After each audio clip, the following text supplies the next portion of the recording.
শোনো, নাফরমানি করে টিকতা না। তোমাদের পূর্বে বহু এলাকা, বহু গ্রাম, বহু জনপদ আমি আল্লাহ নাফরমানির কারণে ধ্বংস করে দিছি কিনা বলে। ফাজাআহা বাসুনা বায়াতান আও হুম কাইলুন, হয়তো রাতের গভীরে ঘুমায় ছিল, আমি আযাব দিয়া ধ্বংস করে দিছি, অথবা দ্বীপ প্রহরে দুপুরের খানা খাইয়া শুইছিল, আমি আযাব দিয়া শেষ করে দিছি। কথা বুঝছেন? কোরআনের আয়াত। ফামা কানা দাওয়াহুম ইদ জাআহুম বাসুনা ইল্লা আন ক্বালু ইন্না কুন্না যালিমিন।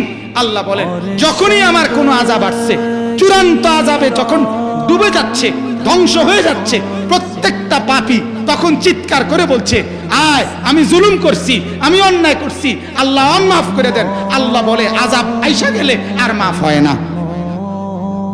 শেষ, কথাও শেষ না, হুজুর আর দরকার নেই।